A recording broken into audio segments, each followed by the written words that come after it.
Phillip Thune, welcome to the Paid Search NYC podcast. Good to be here. Great to have you, and appreciate you coming down on what is a very warm day in Manhattan, 95 degrees outside, 35 for those in the UK, and I know you work with a lot of Brits, so Exactly. you probably have to do that conversion quite a lot. Yep. So you're the CEO of a company called Adthena. That company was founded in 2012. I think a lot of people in the paid search space are probably familiar with that name. And from my own recollection, they've been known to generally offer a few different products and services, but it's always been in the search, insight, and reporting space. And today they're very much a search, insight and reporting platform. And we're going to be talking today a lot about the different products and services that Adthena offers to help provide brands with that clarity in the search landscape, which is more important than ever given the amount of change and disruption. We're also going to talk about the study you did, an AIO overviews that was released in Search Engine Land, 10 million SERPs, huge study. Going to get into that. But before we do, I'd like to start off with a little bit about you. So I mentioned CEO of Adthena. You started there 2.5 years ago. Tell us a little bit about your career journey up to starting at Adthena. Sure. So got my career started with an investment bank, and I ended up just somewhat randomly being in the media group. So back then worked with a lot of radio companies, some television companies, worked for something called America Online, which at the time was relatively new. And then right about 2000, I decided, you know what, the dotcom was booming. This was before the bust in like March, April of 2000. It's like, it seems like the right place to go. So I joined a paid search company. And it was a company that was doing pay-per-click search ads actually before Google. The originator of all these paid search ads was a company called GoTo, which I think started in 1998. So I was kind of there almost at the beginning of paid search. The company was called findwhat.com.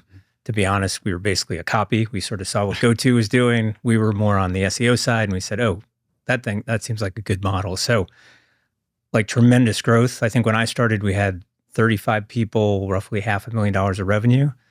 Over a 4 or 5 year period, that went to over $200 million of revenue. 500 employees. It was a publicly traded company.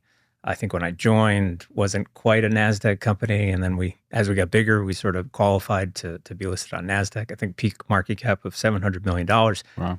So yeah, it was kind of an unbelievable journey. Google, of course, did get into paid search. And over time, that kind of wiped out everybody else who was in it. Obviously, Bing is still around. GoTo became Overture, sold themselves to Yahoo. But yeah, so I've been doing this a long time. The last 25 years, kind of involved either in competing against Google, which is never a great idea, or more helping companies kind of figure Google out. And I've done it both on the SEO side and now with Adthena on the SEM side. Yeah, that's an incredible story. Not many people can claim they've been in paid search pre-Google, so that is that's impressive. I'm always very interested to understand. I feel like over time you sort of get experience to be able to understand the fundamental change within innovation. So over the past 20, 25 years, there have been lots of different innovations. We're currently going through a big period of that right now.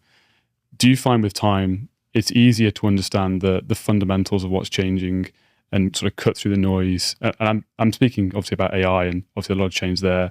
But do you find, having lived through early 2000s and worked in the industry then, that it's easier to sort of understand the fundamentals of what's changing and cut through the noise when it comes to understanding what's happening within the industry?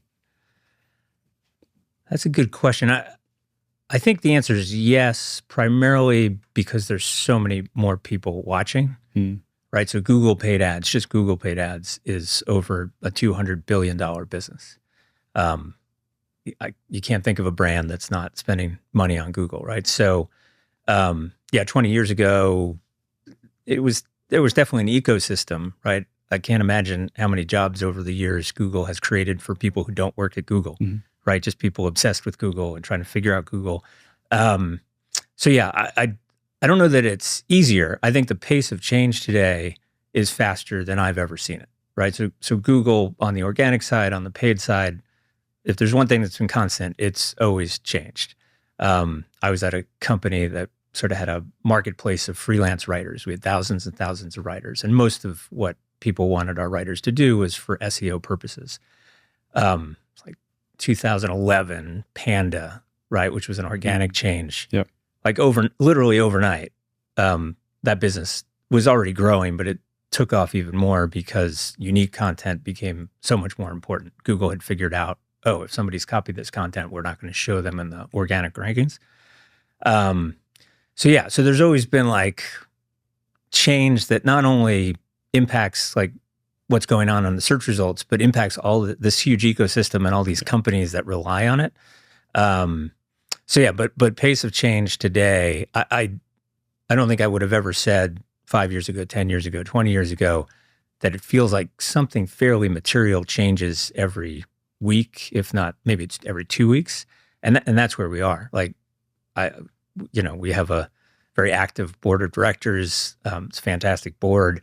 They want to be kept in the loop. And it's like, I got to kind of talk to them almost every week or send them a report or an email just so they kind of stay up to speed. Same with our team. So probably easier to figure it out because so many people are watching and there's so much reported about it. But the pace of change is unbelievable. Yeah, makes sense. So bring us up to then Adthena. Why did you decide to join Adthena? It was a perfect fit in a lot of ways. When I look back on my career, I was like, I kind of worked at 4 different companies before Adthena. And in every case, I felt like I was helping a founder grow their company, hopefully bigger than they could have without me. In some cases, I was actually a co-founder, but in no case was it my idea. So I always felt like somebody had an idea or somebody had gotten a company up and running, and could I kind of help them? I have a huge amount of respect for founders, like just saying, hey, I'm going to start a company and against the odds, try to turn it into something real. Just a huge amount of respect. So Adthena follows that mode. Ian O'Rourke kind of started the company from scratch. Started in London, actually, as you mentioned. So there's kind of legend of having an office above a kebab shop in London, and you get all, I love that, right? Yeah. And Ian's still a big shareholder. He's still on the board of directors. I still talk to him all the time. So that was one. Like, hey, it's a founder-led company. The founder's still going to be really involved. That was important. It was in paid search, which I've been doing for a long time. So that made a lot of sense. The size of the company kind of also fit. I've had some successes and kind of grown companies to get to be pretty big, but I always seem to go back to something that's a little bit earlier stage. I always like companies where I know everybody's name, and that starts to become difficult when you have a few hundred people. Yeah. Adthena has a little bit over 100. So it really fit kind of my background and what I like to do pretty well. Nice. Let's talk about search then. So mentioned there's a lot of change there. How would you summarize the major changes that have happened within search over the last 18 months? Far and away, it's AI, right? Mm-hmm. So for the first time in 20-ish years, I think Google has real competition in terms of finding information on the web. Like I said, we've had Bing, we've had DuckDuckGo, we've had others, but Google has always had worldwide, north of 90% market share. And when we talk about the pace of change being really quick, I think share of search queries is definitely dropping. I think search queries overall, including search queries that Google handles, is rising rapidly because with AI, there's a lot more things you can ask. So I think people are asking a lot more stuff. So AI by far, from kind of what's happening with consumer or people's activities. And then the other thing, and this has been pretty steady, but again, Google keeps trying to accelerate it, is how much AI influences the advertiser side, right? Google, it's a question, right? Does Google someday want every advertiser to sort of say, oh, you know what? Google's AI is going to figure out what I should bid on and what my ad copy should be, and all these things, as long as I know what my ROAS is or my cost per lead. Should I just hand my budget over to Google? we're of the opinion that that's maybe not the best idea, at least for the foreseeable future. But yeah, so AI in terms of what the searcher's looking for, and then AI in terms of the advertiser having a lot more tools and ways to try to figure out to optimize their Google campaigns. Yep. And you mentioned there that Google's share has decreased, but the volume has probably increased because a lot of how people are searching in terms of AI, LLMs, it's incremental to their existing search behavior. I think that's a belief I'm seeing more and more. I think at early stages, it was very much, it's going to replace traditional search, Google's going to disappear. I think we're now starting to appreciate it as incremental. I don't know if I've seen any data to support that yet. Do you have any data, or have you seen any data to support kind of how much the search ecosystem has grown? I guess kind of because I'm in it every day, it's maybe just a gut feel from just seeing that ChatGPT has 800 million users and people, how many people are asking questions to that. Google is a public company, so every 3 months they kind of have to talk about things. So I think after first quarter 2025, they said they had 1.5 billion people looking at AI overviews. Now they reported, I think, second quarter last week. Now it's 2 billion. So kind of 500 million in 3 months. So from numbers, like, I don't know that there's a definitive, this is exactly how many queries a day are happening across all the various places you can search. But yeah, it seems undeniable that it's rapidly growing. And I think Google, that's not a number that Google talks about, but we can kind of see a lot of stuff with our clients. We have close to 400 of the biggest brands out there, huge Google spenders. So just having a sense, and we're talking to them all the time, and have a sense of kind of what they're seeing and what they're doing. And while everybody wants to find out more about AI, both in Google, outside of Google, they continue to spend more and more money, right? So Google just announced that number of clicks, paid clicks, right? So it doesn't necessarily tell you how many organic searches are happening, but paid clicks grew 4% in Q2 versus Q2 of 2024. Revenue grew over 10%, which Google just seems to churn out, more paid advertising every quarter. So yeah, I don't have a definitive number, but clearly it's growing, and I think it's growing pretty quickly. Yeah, I would agree. That probably leads quite nicely on to the study you did that was on Search Engine Land. So that was 10 million SERPs analyzed, I think 450,000 keywords, 5 different categories. Right. And that study essentially showed the prevalence or the presence of AI overviews based on search term length, I believe. Tell us a bit more about why you did that study. Single biggest question we're getting, which is interesting because at the moment there are not a whole lot of ads on AI overviews, and even fewer on AI mode. But our brands, our clients are literally asking us every day, like, my CEO, my chief marketing officer, my VP of marketing, they're asking me what's going on. What do we have to be worried about? Do we need to change things? And so the single biggest change, I think, to what we call a search landscape is these AIOs, because they're not that big. They're like, probably if you just do pixels, right? If you do a search, a locally minded search, you'll get a map pack. Mm-hmm. That's a pretty big chunk of real estate. But then AI overviews, right? Usually you can sort of click and get the AI overview, the rest of the AI overview. But if you do click on that, that takes up pretty much everything above the fold. So it's pretty rare that you have searches that result in a kind of unit within the Google search result page that takes that much space up. And so if you're an advertiser, again, I think Google is going to constantly be testing. I'm sure there'll be ads above the AI overviews, maybe to the side of them, below them. At the moment, for the most part, it's below.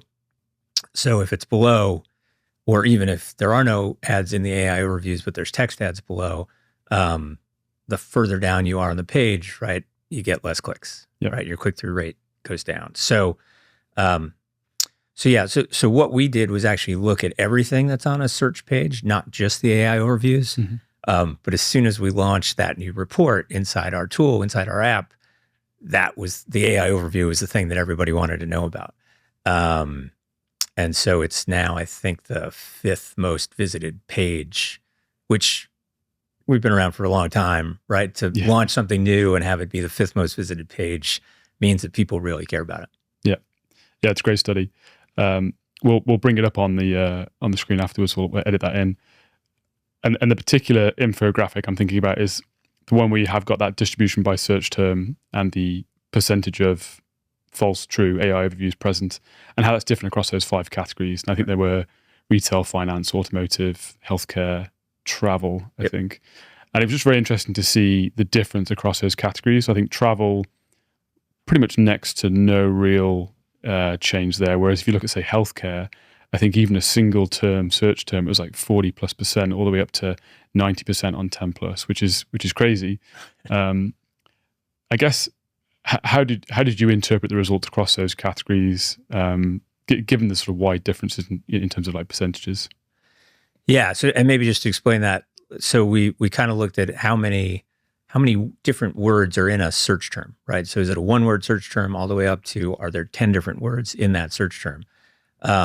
And what's consistent across all 5 categories is the more words, the more often you see an AI overview. But yeah, what's more surprising maybe is, like you said, travel. As you start to get more and more words in a travel query, I think you do start to get more AI overviews, but you never get nearly as many as if it's a long healthcare query in terms of number of search terms. So yeah, I think the differences can be pretty stark, and not that many people traditionally put 10 different words into a search term. I think that's another thing that's changing rapidly is people realize, oh, I can go to Google or I can go to ChatGPT or Perplexity. I can do a 30-word prompt, right, and get a reasonable answer. So I think, and Google has said that. They've said like the length of the queries or the search terms that they see is steadily getting longer. So that was why it was important for us to kind of look at those. Typically, they'd be longer tail search terms, right? Usually, a 10-word search term doesn't have as many queries as a 1 or 2. But we were surprised. And what's also interesting is like retail, I think, had the biggest difference between a really short query and a really long query.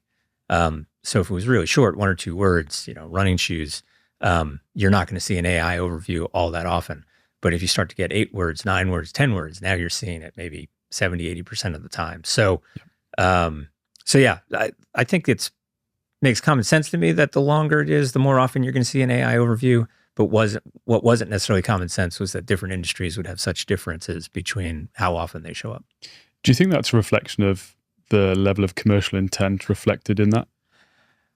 I mean, all 5 of those categories have a fair amount of commercial intent, but certainly healthcare, right? There's a lot of healthcare queries that are not like, I want to buy something. It's like, what's wrong with me or what's wrong with somebody I know?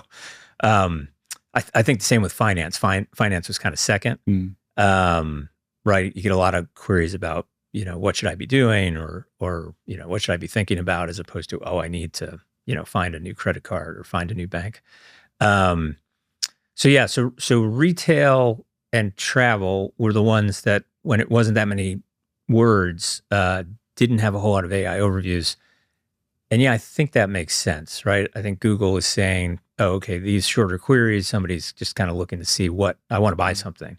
So let's show them, shopping results or things that you might want to buy or hotel ads if it's travel. But if it starts to get to be a really long query, okay, maybe they're not looking for something to buy. Maybe they're looking more information and trying to understand. They're what's top of the funnel, right? They're not close to making a buying decision. They're just sort of investigating and trying to figure out, where they should be looking or what they should be thinking about. So I think from that perspective, it does make a lot of sense. Yeah. I'm trying to combine that with how, as a paid search practitioner, if we, over the years, if we looked at like search and reports and we've seen like single term or two search term keywords, often the conversion rates on those are lower and the CPCs are lower because it's harder to understand the exact intent behind it. Right. And then as the term gets slightly longer, it can get more expensive because it's clear what someone's looking for, and so the conversion rate's higher. And I'm trying to match that with the data on AI overviews. I guess there's a difference between the level of commercial intent and also and the ability to understand what somebody's actually looking for. Like those are two different things. So you wouldn't necessarily see like an S curve in the AI overviews where it's like, there's actually less AI overviews as you get into like a certain number of terms, and then it goes back up again. Right. We saw, I think there might have been a little bit of a waggle between one term and two terms, and then 1 word, 2 words, and 3 words. But yeah, once you got past a 2-word search term or 2-word query, didn't matter what category, the more words, the more AI overviews showed up. Yep. And I think in that study as well, you split out brand and non-brand. And from memory, again, we'll get the graphic up, but brand was pretty much next to nothing apart from one category, which is healthcare. Was it healthcare again? Yeah. And then it was pretty much all skewed towards non-brand. Was that expected? Was that a surprise?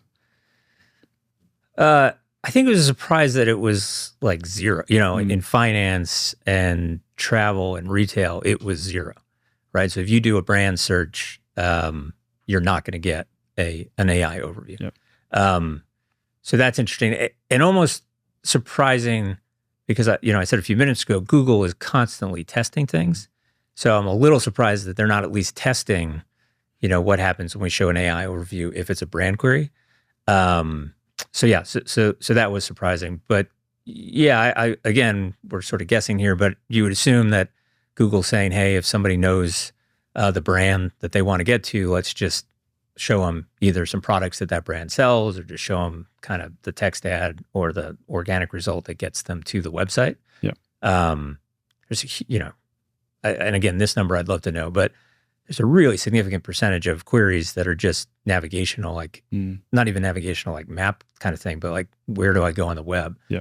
And Google makes a tremendous amount of money from, somebody promotes their brand on a blog or TV or billboard, and then people go to Google and type in the brand name and then click on an ad a lot of times to get to that person's website. And Google kind of gets credit for that when, I don't know, right? It's the brand that kind of built up their brand and got you to type their brand name into Google. So does Google deserve credit for that? But so I think Google trying to get people to that brand website or to that brand's products as quickly as they can. And again, AIOs take up such a big chunk of the real estate, so we're not going to distract you because that's probably not what you want. It'll be interesting to see over time if that change, and I would be surprised if we don't at least see some percentage with Google kind of testing out what happens when they show an AI overview, what happens when they don't. Yeah, I think a lot of the narrative I've read around why this might be a quote unquote good thing for brands is that a lot of these terms, and if you believe that like there's lower commercial intent for the ones where there's high AI overviews, is that Google's almost clarifying or getting a better understanding of what that user's looking for, so that when they eventually do end up on a website, the conversion rates are higher. Now for SEO, that hopefully means that you get less clicks, but the clicks you do get convert better. I think we're still waiting to see sort of more data on that. But from a paid perspective, the reason why there's an incentive for them to do that is because then they could probably charge higher CPCs because then that's a more qualified user. Is that a narrative you agree with, or do you think those are the things at play? I mean, Google themselves, although they don't give us any data to back it up, say that if there's an ad in an AI overview, it leads to better conversions because it's coming, it's the bottom of a whole description of, sort of some information or some recommendations. And then you're like, oh, I'm going to go buy that. I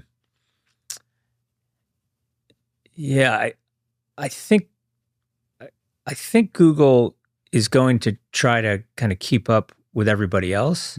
So think about the experience when you go to ChatGPT and do a search with commercial intent, or you start to investigate which running shoes you should be buying. So yeah, I mean, Google's got this $200 billion business that they need to protect, and I'm sure they're going to do everything they possibly can. And again, what's been consistent from Google almost pretty much from day one that I was involved is they just test things all the time, and they have so much volume that you could test. I'm sure Google could test something for 30 minutes and have a super statistically relevant kind of sample of, oh, is this a good thing or a bad thing? So, so I don't know. I hesitate to say, oh, it's, if it's commercial intent, then you're not going to see AI overviews or eventually AI mode showing up in the Google search results. I think if Google feels like, well, geez, we're losing people to ChatGPT and others, and they're starting to do more commercial queries, some outside of Google, then we need to change and we need to give them what they seem to be happy with outside of us. So, I think it's again, things change, all the time. Yeah. The pace of change is quick. I'm sure Google's running a million different experiments, and I'm sure they'll ultimately do. I think I give them credit. I think they ultimately do what's in the best interest of the searcher, because over the long term, that's in the best interest of them. Mm-hmm. So I wouldn't say, oh, they're only going to show ads and not show AI overviews because that means they're going to make more money. I think they realize, especially in this time we're in, that they need to give the person searching what they want. Yeah. And if that's an AI overview for a commercial query, then they're going to start to do that more. Yeah. And I think it's harder than ever to disagree with that, given the fact that there's just more competition. There's better search experiences in some cases. So, I think that makes a lot of sense. The other thing in that report, I think, were some call-outs on sort of CPC, CTR, quality score. Can you just talk a little bit about what you found there in the study? Yeah, so number one question we got was around the AI overviews, but the number one detailed question around that is, what is it doing to my click-through rate? And like I said, if there's an AI overview above your text ads, your click-through rates are, for every 1,000 impressions or 100 impressions, your click-through rate's going down. The further down you are on the page, the less clicks you're going to get. So that's number one, and I think there's no doubt. And one piece of advice we have is right, once you have this information, what do you do with it? Well, be alert to the things that don't have AI overviews, right? Because you're not going to see your click-through rate going to go down. Maybe you want to put more money into bidding on those terms, assuming conversion rates. Assuming conversion rates are good. But yeah, so click-through rate was number one question. In terms of CPCs, I think we've got some theories. We don't. Study's kind of still new. We're still sort of helping our clients figure out what to do about it. I think a theory is that CPCs could rise because if you're getting less clicks, every click becomes more important. So you want to make sure you're going to be at the top. Excuse me. Yeah, that makes sense.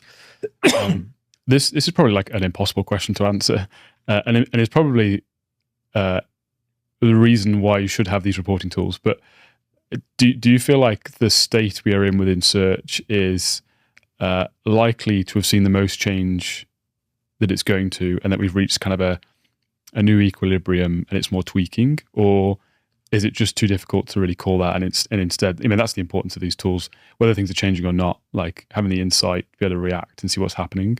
But yeah, how would you think about that? No, for as rapid as the change feels right now, I think it's only gonna increase. Okay. No, we're nowhere close to sort of an end state, if there ever is one. But no, like I said, I think Google's watching what its users do, but it's also watching, what's happening on ChatGPT and the others. Because it's got to defend this huge business it's got, and so like I said, I think they're doing lots of tests all the time. I think those tests increase as they see what others are doing, what seems to be working, who's growing, who's not growing as much. A year from now, I don't know exactly what it's going to look like. I've got some theories, but I guarantee it will be very different than it is today. And I think that's, AI overviews, I think first rolled out maybe a year and a half ago. AI mode, that's probably the bigger change. I think it was maybe a month ago. Again, everything is so recent. A month and a half ago, CEO of Google or Alphabet was saying, they're kind of like, well, is AI mode the future of Google search? And he kind of said, Yeah, I think it's going to depend on what kind of query it is, right? So if it's a brand query, maybe not. But an AI mode is very different from AI overviews, right? You do the same query or same search term. It's interesting. You get a different answer. They're generating their answers differently. So yeah, I guarantee, a little dangerous, but I guarantee within a year from now, you will see AI. You'll see more AI mode. It'll show up more often. Will it actually just sort of be on the search page if that's the best result for what the person asked? I think the answer is going to be yes, because otherwise Google's going to see people going to ChatGPT if that's a preferred kind of way to get their information back. Yeah, makes sense. And I think even on the paid side, we might have discussed it before, but the fact that Perplexity, ChatGPT, these LLMs don't necessarily have a sort of fully open paid platform like Google Ads yet, and it's incredibly likely they will. And that's going to be a change that practitioners in the paid search world need to adapt to and figure out how to optimize that platform and how that sort of fits in with the media mix. So I think even there's more change to come. Yeah, I saw Sam Altman again, not that recently. A few weeks, not that long ago. A few weeks ago, he was still struggling with ads, showing ads in ChatGPT. But he said, well, but maybe we do something like we get an affiliate commission if we link out. And then, again, literally a few days ago, last week, they had announced this deal with Shopify, but they've said, hey, if somebody asks us a question and it has something to do with e-commerce and we point to an e-commerce site, instead of pointing them away from ChatGPT to the e-commerce site, we'll keep them inside of ChatGPT and it'll be a Shopify experience and they'll be able to buy the thing without ever leaving ChatGPT. And OpenAI will get a commission for that. So I wouldn't call that advertising exactly. It's certainly a different form of revenue than subscriptions or charging for their API calls. But yeah, they're burning through so much money and they're growing so quickly. They're going to have to come up with other revenue streams. And I do think ad revenue is going to be part of that. It was interesting when I heard Sam Altman saying this. I go back literally 25 years, and Sergey and Larry at Google were sort of, we don't want ads to mess up our searches. It was part of the reason they were a little bit behind in terms of showing ads and then showing pay-per-click ads. They I think by 2000 they were showing ads, but it was on a CPM basis. And then they kind of realized like CPC makes way more sense and obviously became a huge business. So yeah, I think it's going to be too early to tell in terms of what form it takes. Perplexity does show sponsored follow-up prompts. They don't do it if you're paying, so only if you're kind of using the free version of Perplexity. So you might do a search or ask a question about getting a job, and then after you get the answer, there's usually 3, 4, 5 suggested follow-up prompts. One of them could be sponsored by Indeed. So I don't no reporting, at least that I've seen, on how well that's doing, or how often they're showing a sponsored prompt, or how often somebody's clicking to get the answer to that sponsored prompt. But yeah, I think it's interesting. There's going to be different things. I'm sure people will test lots of things, but hard to believe that these AI search companies aren't going to need additional forms of revenue. And again, this kind of goes back to, I was listening to another podcast about the early days of Google, and they mentioned this company GoTo, and in 1998, the web was still kind of a utopian place, and you shouldn't be trying to make money from it. And so when GoTo said, our search results are just going to be the ads, and we're going to rank them by who pays us the most. Everybody's like, you can't corrupt the internet. And they're like, well, whoever pays the most probably has actually what you want, because if they don't, they're paying us for nothing. So it was a brilliant kind of thing to think about back then. And then Google's obviously run with it pretty well. But yeah, it's, I think people are open. If there's one form of advertising that consistently people don't mind, right, it's search ads, because I'm looking for something and hear people who have something that, are selling what I'm looking for. So yeah, I think OpenAI and ChatGPT and the others will find a way to kind of present ads, and maybe they won't do it as often, right? Almost any commercial search on Google, you're going to get an ad. Maybe they do it when it's, sort of you're getting closer to making a purchase decision and you kind of want to see deals or who's got the cheapest hotel room or I don't know, something like that. But yeah, I feel really strongly that change is only going to accelerate. I feel really strongly that all the different LLM companies will have ads. And it feels like history continues to repeat itself to a certain extent. I do want to get into the LLM sort of insight and reporting side of Adthena, because I know that's something that's either about to come or just come out. But before I get off the study, the last question I want to ask on that study is, you talked about some of the actionable things advertisers can do. So when advertisers come to you and they read this study, are they the main things you talk about from like an action point of view, or are there other things you recommend? And then does that also allay their fears totally, or is it just probably not, but yeah.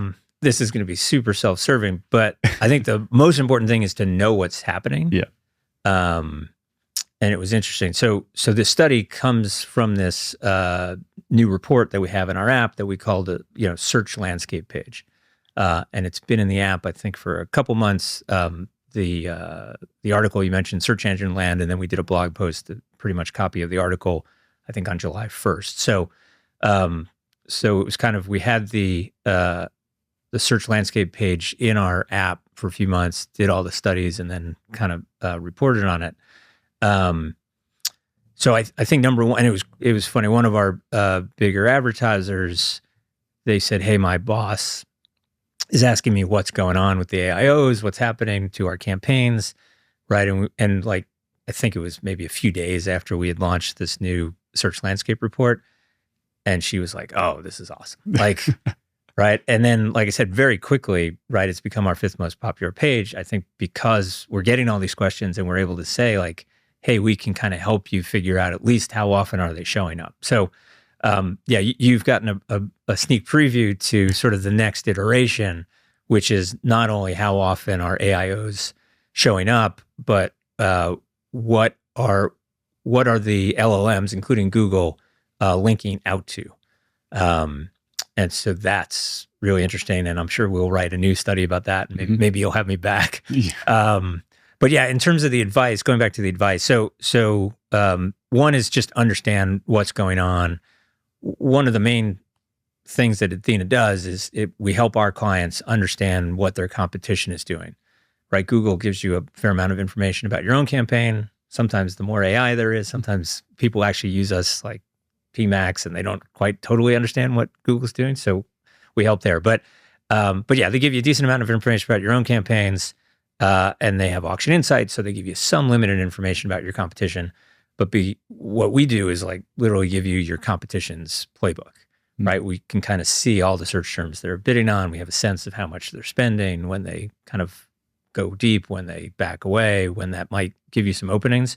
So I think with AIOs, I'd say that it's the same thing, right? You want to know how often the search terms you care about and the search terms you're advertising on, you're seeing an AIO, but you also want to see, okay, what is my biggest competitor or my biggest 3 or 5 competitors doing? And are they doing something different than I am? And, with Adthena, we can then kind of help and see, is that changing kind of your share of clicks or your share of spend when it comes to paid search? So I think that's, again, self-serving, but that's number one, is make sure you're armed with good information so you kind of understand what people are doing and start to get ideas for what you should do. But yeah, I think definitely maybe focus, and again, it's going to depend on each client's a little different, but focus on things where it's not changing, right? So you can be comfortable that those search terms are still working the way you expect them to. And again, maybe you want to put more money towards them. I think there's a lot to think about between brand and generic. Like I said, that's a major, not surprising, but it's a major finding that with the exception of healthcare, you just really don't see AIOs showing up when it's a brand query, even if it's a multiple word query. So yeah, do you shift more of your budget to brand? And again, it's been a lot of fun having these, like most of our clients, if not all of our clients, are brand names you would have heard about. Sometimes we're allowed to talk about them, sometimes we're not. But it's really fun to see these companies that spend $5 million, $10 million, $100 million a year on paid search, kind of what they care about, how I think a lot of times, they sort of take some advice from us, but sometimes it's kind of like, oh, we're gonna go all paid, all brand, or we're gonna do some major tests on brand, or you know what, we're gonna back away. We're gonna let organic kind of pick up those clicks. So yeah, it's kind of been fun to watch. And again, I think we can kind of help our clients make some of those decisions. But yeah, like I said, a little bit self-serving, but I do think really important. Yeah, and it makes total sense. It can feel pretty overwhelming, given the pace of change. That if you don't have access to that kind of data, it can be really difficult to make decisions. And you're usually making decisions that involve a lot of resource. So it's really important you have that data. We talked a little bit there about what's coming next, that kind of AI, LLM. And if we can, we'll bring it up. But there is an infographic I think I saw where it showed the kind of rate of linking out for different LLMs. And I think there's a really stark difference between like Perplexity and ChatGPT. If you can, any kind of thoughts or insights there and kind of what that means for brands? Well, I guess you'll maybe see a screenshot of it, but yeah, Perplexity almost always links out. ChatGPT definitely links out, and sometimes there can be a lot of different links. We've seen kind of 20 different links on one answer to a prompt, but it can be much less frequent, and again, does depend on what vertical or category your search is about. So in terms of what do you do about it, I think the first thing, part of the reason we did ChatGPT and Perplexity is because, as I mentioned, Perplexity does have kind of a sponsored prompt. So we're not there yet, but we'll kind of be measuring that. And then ChatGPT we did because it's just the biggest. Yeah. So, but it's so much big, and Perplexity is growing really quickly, but ChatGPT is so much bigger than Perplexity. I think I'd focus on those results, right? That's where way more consumers are kind of finding information than frankly, not just Perplexity, than any of the other ones. Yeah, their growth is just spectacular. So understanding, is your category one where they tend to do a lot of link outs or not? If they do, sort of understanding who's getting those links. And again, there's a lot of other tools out there. It's become like I think I saw an infographic about, 10 or 12 pure startups that have received VC funding, and their main reason for being is helping people understand kind of AI search visibility. Like, are you showing up or are you not? So we're offering that. That's kind of part of what we do for our clients. And our clients tend to care more about the paid side than the organic side. They usually, at least the people we deal with, are usually from the paid side. And these brands are so big that those are oftentimes separate divisions and don't necessarily talk to each other that much. Sometimes they even have a different SEO agency than a SEM agency. So they really don't talk to each other. But yeah, I think what we're doing is trying to provide context for paid practitioners. There's all these other companies that are sort of cropping up, I think are more for SEO folks who are now like, okay, I spent all these years trying to get ranked highly in organic for Google. Now I got to figure out what the heck to do with ChatGPT and the rest. So yeah, I think I think the study is interesting, or the data we have is interesting, but I'd also be willing to bet that it's going to change. So at the moment, ChatGPT links out way less frequently than Perplexity, which almost always does. But again, it depends on what category you're in. And again, I think that's useful information, especially if you're more on the SEO or organic side. Yeah, makes sense. With the time we have left, I have a couple of maybe curveball-esque questions. The first one is, I think you mentioned at the start, you were previously at Textbroker. And I think I've seen your online quote yourself as being in the paid search SEO space for quite a while. So you kind of, both worlds. It feels like if you're working in the paid search side and you're running campaigns, you're moving away from having keywords in the platform to the system handling that through algorithmic decision-making based on inputs. One of those inputs is the landing page. So how do you think that's going to impact how we optimize paid search? And I guess where I'm going with that is, do you think you'll see tools, and maybe Adthena is going to build this, I don't know, where I, as a practitioner in paid search, could understand the changes that has, changes on a landing page from a content perspective has on a paid campaign, if that makes sense?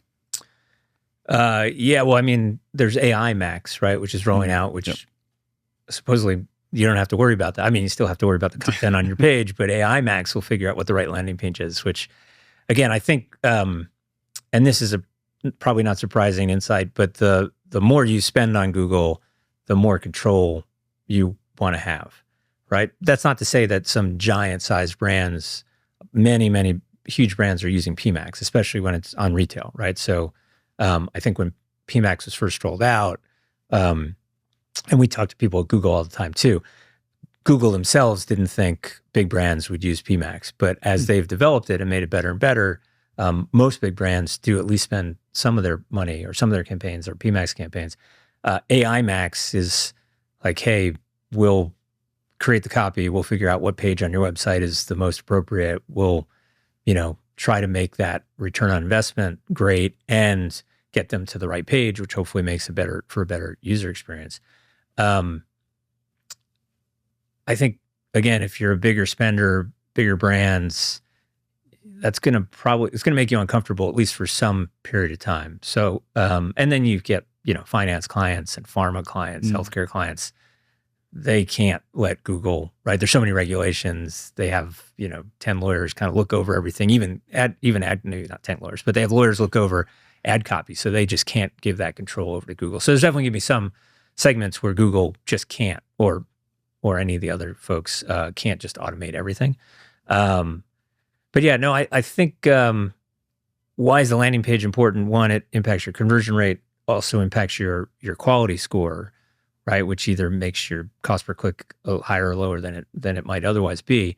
So no, that it strikes me that continues to be really important, especially if you want to maintain that control. And yeah, it's a good question. We don't do a whole lot today to kind of help in terms of, what should you do with your landing page other than giving you kind of a sense of whether it's working or not. But yeah, maybe an area for us to expand into. Nice. The next question is, how would you describe the agentic web? And part two of that would be, how does that look today, and what do you think maybe not the end form, but how it will look in 5 years' time? Yeah, I think we go back and forth on that. And because things keep changing and new things keep happening, right? I think our thinking evolves pretty quickly. So if you ask me what's going to happen 5 years from now, and you ask me that question 3 months from now, I might have a somewhat different answer, which is a little strange. But yeah, as it sits today, I think you're still going to have the web. I worry a bit about kind of publishing sites or purely informational sites, right? Those are the ones that have seen their SEO traffic just get hammered. If you sell something, or you offer service, you offer a product, you need a way to get all the information about your product and your service to Google and to now these other AI search engines.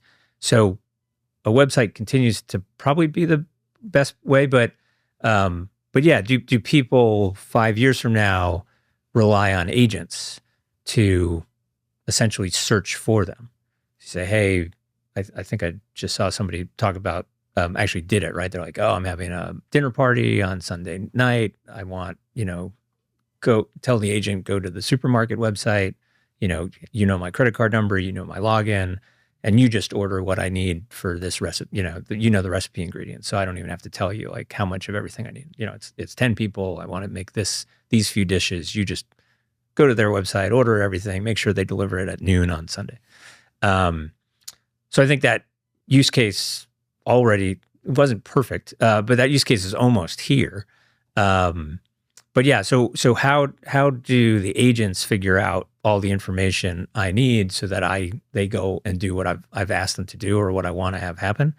But I also think when it comes to spending money, I find it really hard to believe that discovery is not part of that, right? So I might say, hey, I'm going to Greece, or I'm going to Athens. I've got a family of 5.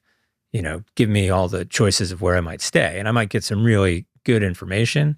But then, am I just going to have the agent go do that, or do I kind of want to look up those hotels and see what the prices are? Are they running a special?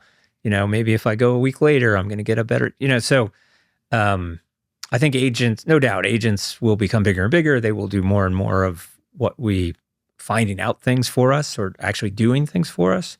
But I hesitate to think that, again, anytime soon, we just give over everything to the agents and we just assume they're going to get it all right, or we're not going to want to have our own input or sort of figure a little bit of that out for ourselves.